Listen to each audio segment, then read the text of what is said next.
5장 1절부터 시작되어진 말씀은 베데스다 못에 있었던 38년 된 병자를 예수께서 안식일에 고쳐주신 사건으로 5장 말씀은 시작되고 있습니다.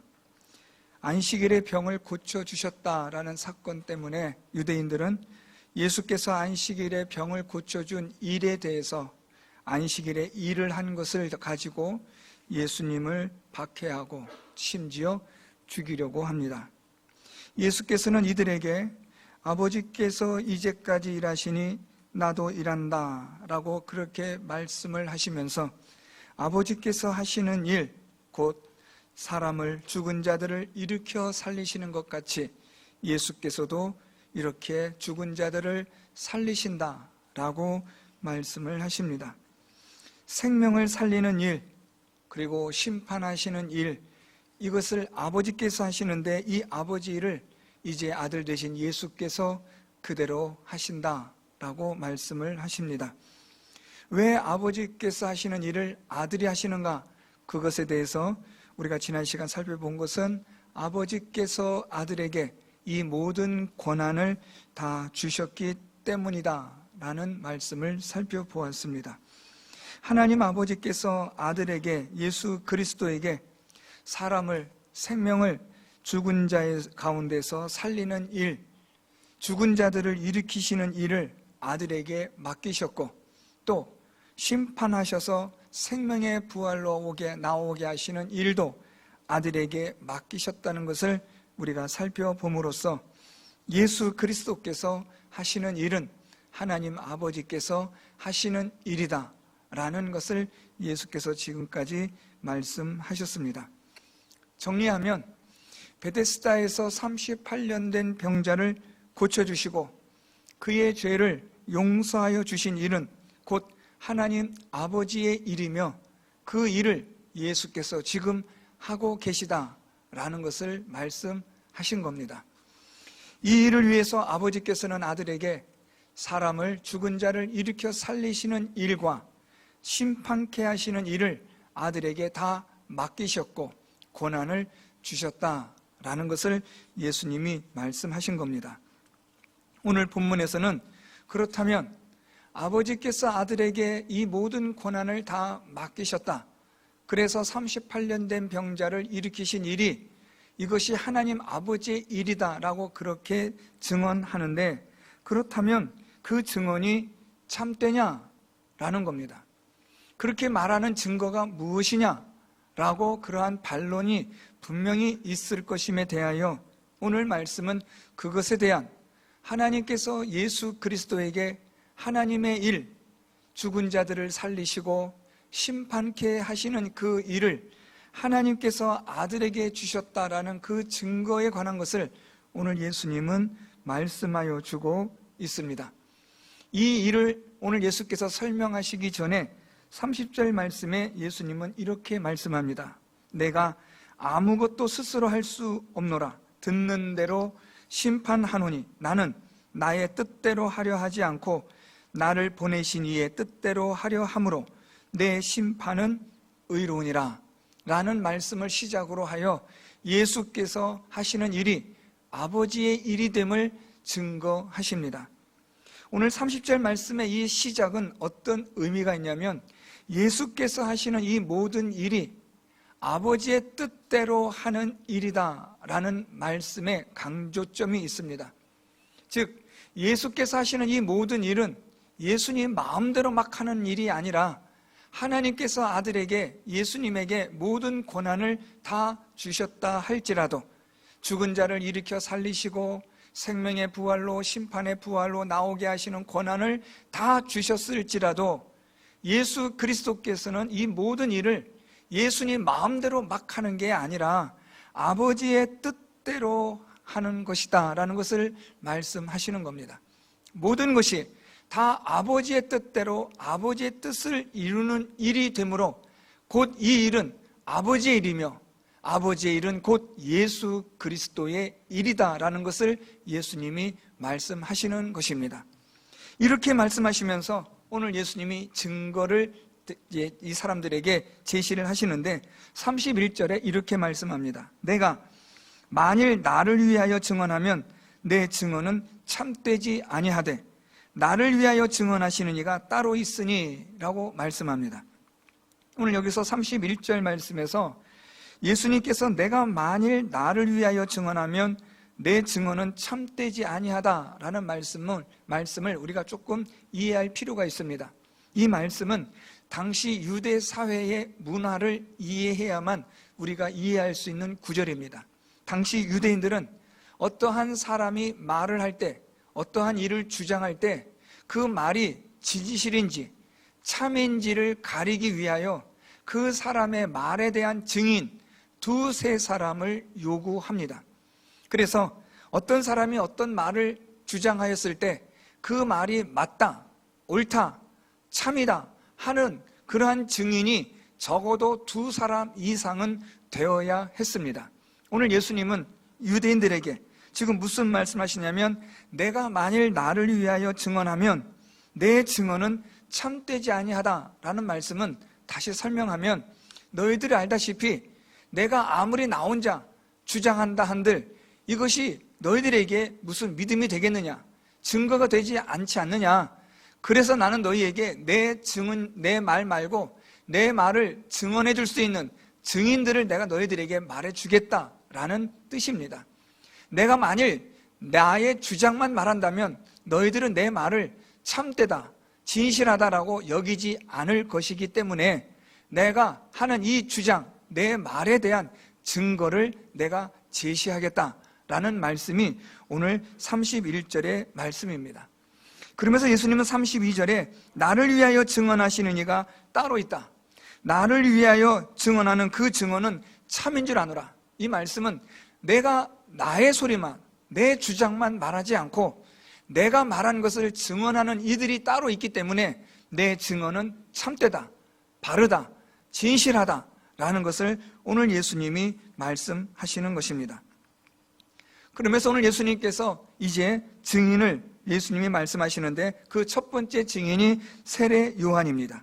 33절에 예수님의 말씀이 참인 것을, 진실한 것을 예수님께서 증인으로 한 사람을 사용하시는데 세례 요한에 대하여 말씀합니다. 33절 너희가 요한에게 사람을 보내매 요한이 진리에 대하여 증언하였느니라. 이 유대인들은 바리새인들과 또 서기관들이 이 세례 요한이 혹시 메시아인가 그리스도인가 해서 사람을 보냅니다. 그렇지만 이 세례 요한은 그들에게 자기는 메시아가 아니고 그리스도가 아니라고 말하면서 세례 요한은 예수 그리스도에 대하여 증언하였습니다. 오늘 예수님이 그 말씀을 하는 겁니다. 너희가 요한에게 사람을 보냈을 때 요한이 진리에 대하여 나에 대하여 증언하지 않았느냐라고 말씀하시면서 예수님의 이 말씀에 대한 증인으로 세례 요한을 말씀하신 것입니다. 그런데 그 다음 구절에서 흥미로운 말씀을 예수님이 하십니다. 34절 말씀에 그러나 나는 사람에게서 증언을 취하지 아니하노라. 다만 이 말을 하는 것은 너희로 구원을 받게 하려 함이니라. 지금 예수님이 무언가 말씀하시는데 앞뒤가 맞질 않는 것 같습니다. 지금 예수님은 세례 요한을 통해서 그가 나에 대하여 증언하였다. 그렇기 때문에 세례 요한은 내 말이 참인 것을 증언하는 자라 라고 증거를 제시하였는데 그 다음 말씀에서는 그러나 나는 사람에게서 증언을 취하지 아니한다라고 말씀합니다. 세례 요한을 증인으로 말씀하시면서 또 나는 사람을 증인으로 원하지 않는다, 취하지 않는다라는 말씀이 도대체 무슨 뜻인가라는 겁니다.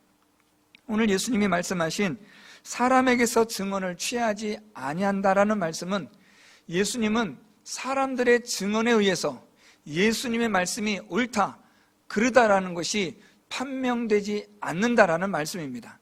다시 말하면 예수님의 말씀은 예수님 자신으로도 충분히 증거될 수 있고 증명될 수 있는 하나님의 말씀이라는 것을 말씀하신 겁니다.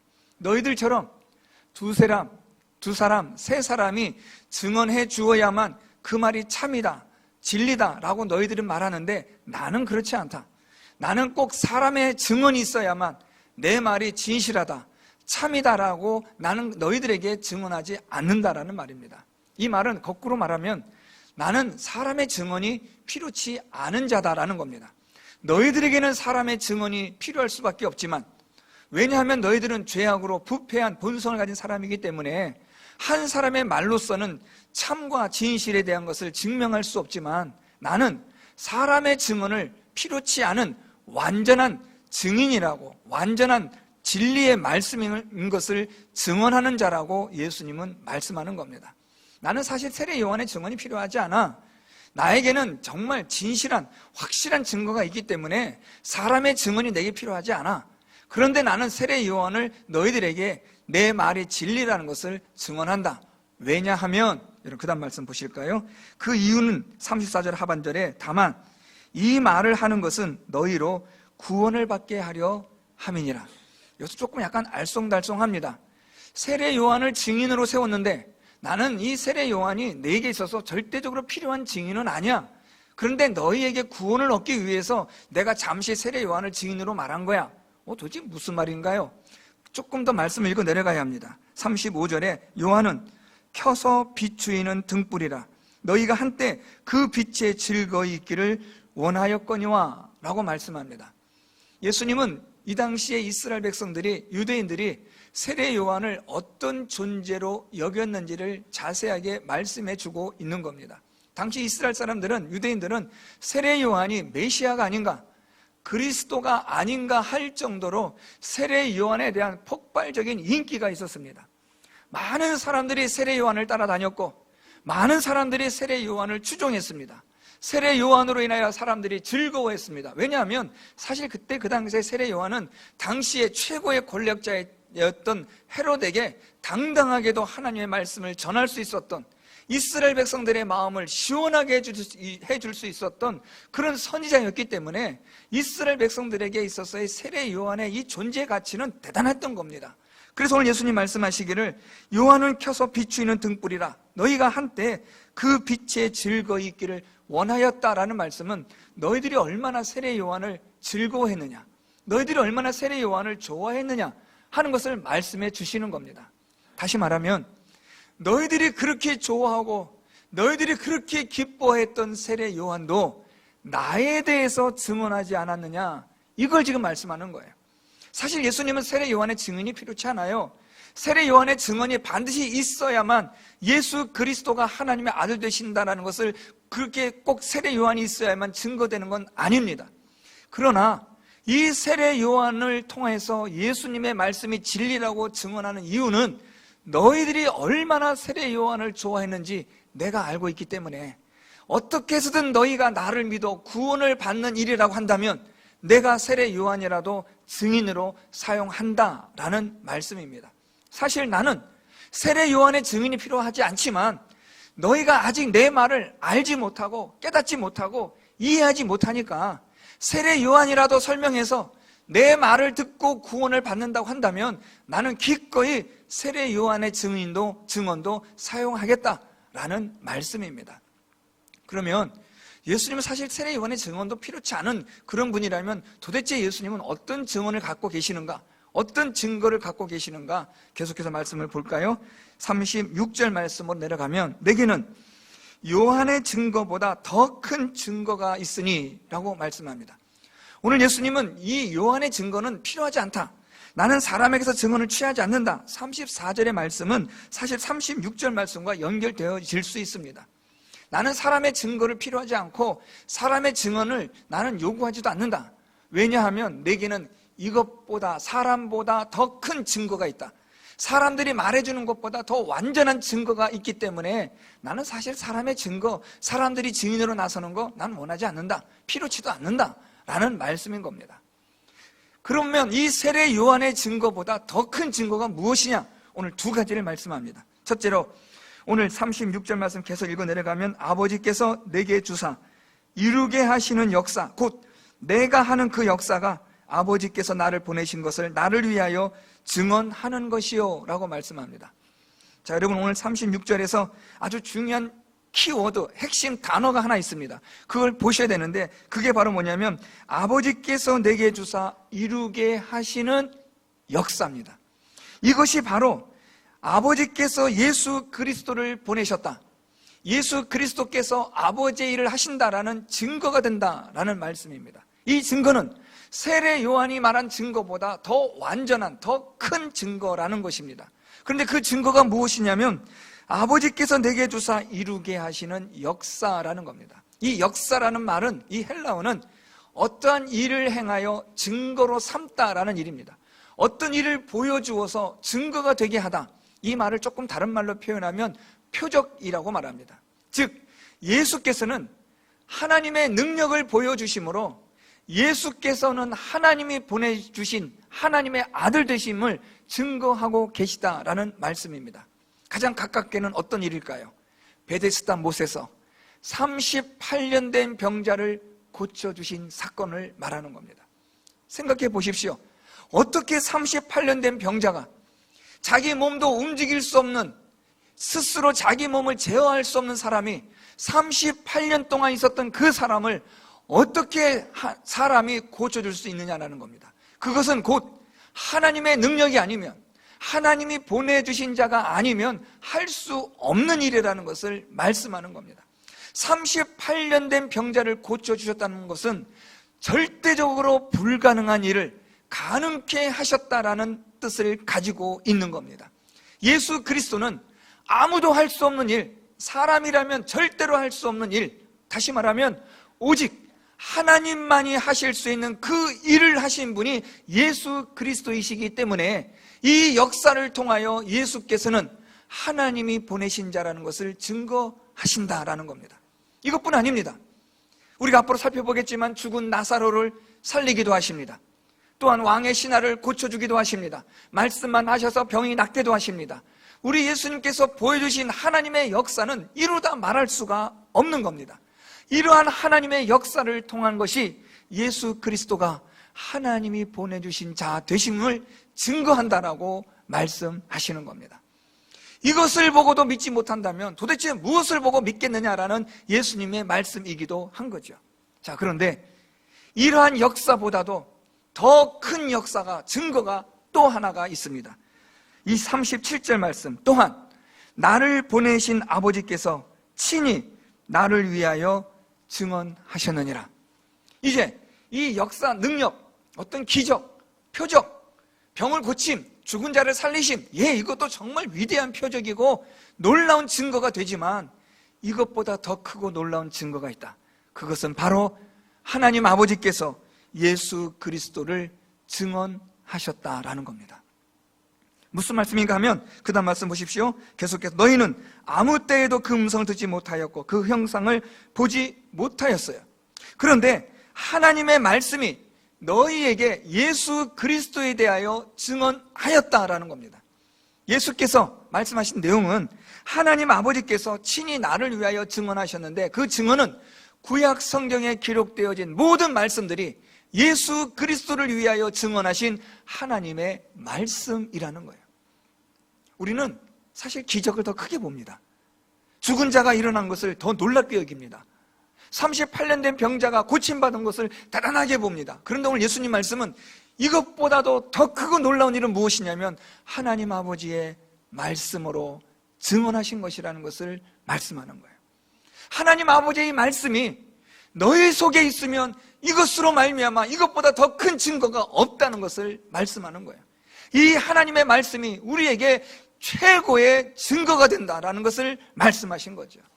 문제는 계속해서 말씀 보시면 38절에 그 말씀이 너희 속에 거하지 아니하니 이는 그가 보내신 이를 믿지 아니함이라. 왜 안 믿을까요? 왜 유대인들이 예수님을 믿지 않고 박해하고 죽이려고 할까요? 아무리 많은 증거를 보여주어도 하나님의 말씀에 대하여 성경을 통해서 많이 말씀해도 왜 믿지 않을까요? 하나님 말씀이 그 속에 있지 않기 때문입니다. 자, 여러분 오늘 여기서 중요한 말씀이 있습니다. 그 말씀이 38절에 너희 속에 거하지 아니하니 라고 말씀합니다. 이 말씀이 너희 속에 거하지 않다라는 이 거하지 않다라는 이 헬라어는 정확하게 번역하면 붙잡지 않다라는 뜻입니다. 하나님의 말씀을 너희가 붙잡지 않으므로 너희가 예수를, 나를 믿지 않는다는 거예요. 하나님의 말씀을 붙잡지 않기 때문에, 그 말씀을 붙잡지 않으므로 예수를 믿지 않고, 하나님을 붙잡지 않으니까 하나님께서 보여주신 증거를 통해서도 믿지 않고, 하나님의 말씀을 통해서도 믿지 않는 겁니다. 세례 요한이 아무리 증언해도 하나님을 붙잡지 않는 이상 믿을 수가 없는 거예요. 세례 요한이 선풍적인 인기를 끌고 다녀도 자기가 듣고 싶은 말만 듣는 거예요. 자기의 속을 시원하게 해주는 것만 보는 거예요. 정말 들어야 될 하나님 말씀, 정말 붙잡아야 될 하나님, 정말 바라봐야 하고 의지해야 할 예수 그리스도, 그분을 붙잡지 않고 의지하지 않고 엉뚱한 것을 붙잡고 있는 거예요. 하나님 말씀을 붙잡지 않는 거예요. 그러니까 이들이 그들 안에 예수를 믿는 믿음이 있질 않는 거예요. 계속해서 말씀 볼까요? 39절, 너희가 성경에서 영생을 얻는 줄 생각하고 성경을 연구하거니와 이 성경이 곧 내게 대하여 증언하는 것이니라. 사람들이 열심히 성경을 읽어요. 연구해요. 성경 공부를 많이 합니다. 요즘 우리말로 말하면 이런 성경 공부, 무슨 제자 훈련, 온갖 성경 공부 다 해요. 안 하는 성경 공부가 없어요. 너무너무 많은 성경 공부를 합니다. 그런데 문제는 뭐냐면 40절에 그러나 너희가 영생을 얻기 위하여 내게 오기를 원하지 아니하는도다. 이게 무슨 말이에요, 여러분? 성경을 열심히 읽으면 그 성경이 누구에 대하여 말씀하고 있다고요? 내게 대하여 증언한다. 우리가 성경을 많이 읽으면 이 성경을 통해서 우리는 당연히 누구를 알게 되냐면 예수 그리스도를 알게 돼요. 그리고 예수 그리스도를 믿게 되어져 있어요. 성경을 읽으면 성경을 통해서 하나님의 아들 예수 그리스도를 알게 되고 예수 그리스도를 믿게 되어져요. 그런데 오늘 말씀 보니까 그런데 너희가 내게 오기를 원하지 않는다는 거예요. 다시 말하면 성경은 열심히 읽는데, 성경 말씀은 열심히 듣는데, 설교는 열심히 듣는데, 교회는 열심히 다니는데 예수를 안 믿는다는 거예요. 여러분, 이게 무슨 해괴망측한 소리입니까? 교회를 다녀도 성경을 읽어도 들어도 예수를 안 믿는다는 거예요. 내 말이 너희 속에 없다는 거예요. 내게 나오지 않는다는 거예요. 왜요? 하나님 말씀을 붙잡지 않으니까요. 예전에 제가 중학교 때인가 유행가 중에 잘 노래는 기억이 안 나는데 이 가사가 있어요. 왔다가 그냥 갑니다. 곡도 기억이 납니다만 강단이라서 제가 유행가는 부를 수 없고, 가사 내용이 왔다가 그냥 갑니다. 참, 저는 요즘 한국교회, 요즘 이 시대의 교회에 기가 막힌 말이라고 생각해요. 교회에 왔다가 그냥 가요.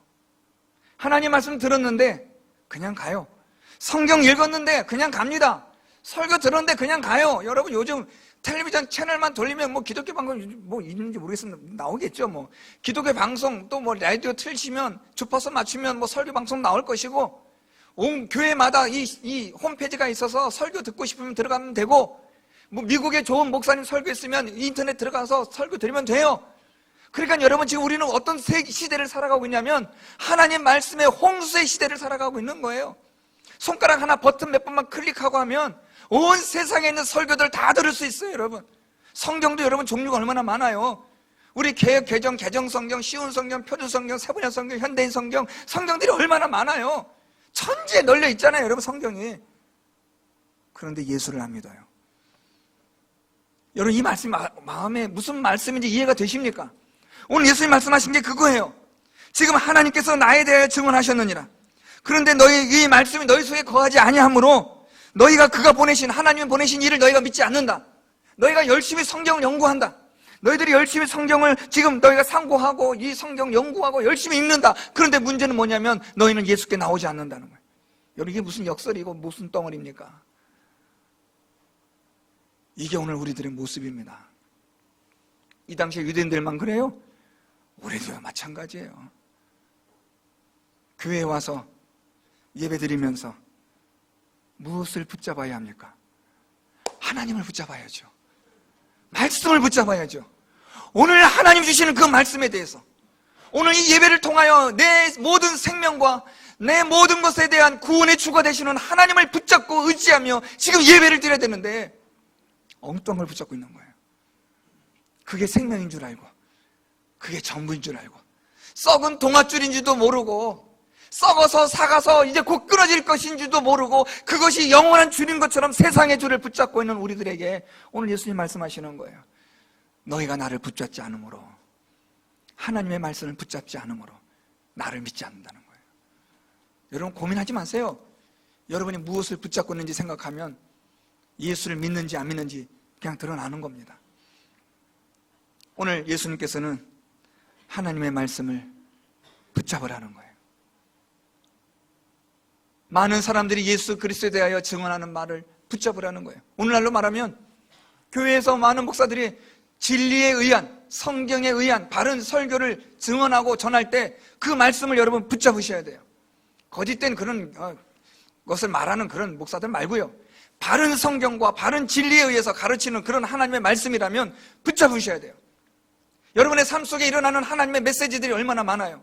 우리에게 일어나는 여러 가지 많은 사건 속에서 하나님 우리를 기적적으로 붙잡아 주신 사건들이 얼마나 많아요. 여러분, 그걸 보고 우리는 하나님을 붙잡아야죠. 하나님의 기적을 보면서도 우리는 여전히 하나님을 붙잡지 않아요. 세상 말로 재수가 좋아서 된 줄 알아요. 운이 좋아서 된 줄 알아요. 자기가 잘나서 그렇게 다 된 줄 알아요. 천만에요. 여러분, 하나님이 붙잡아주지 않으시면, 우리를 지켜주지 않으시면, 하나님의 능력이 아니었다면 우리는 이 자리에 모두 있을 수가 없는 존재들이었습니다. 이게 기적이잖아요. 기적을 보고도, 하나님의 능력을 보고도 하나님을 안 붙잡아요. 이사야 말씀처럼 진절머리 나는 거예요. 하나님께서 진절머리가 나요. 난 도대체 이 백성이 진절머리가 난다. 오죽 하나님 답답하시면 그렇게까지 표현하셨을까요? 하나님께서 많은 사람들을 보내셔서, 주의 종들을 보내셔서 하나님을 증언하고 예수 그리스도를 증언하게 하시고, 성도들의 삶 가운데서 하나님의 능력을 통하여, 기적을 통하여 하나님의 살아계심을 보게 하셔서 하나님을 붙잡게 하시고, 하나님의 말씀을 통해서 예수 그리스도를 붙잡게 하시는데도 불구하고 예수를 안 믿는다는 거예요. 여러분, 교회 나오는 거 정말 잘 나오셨어요.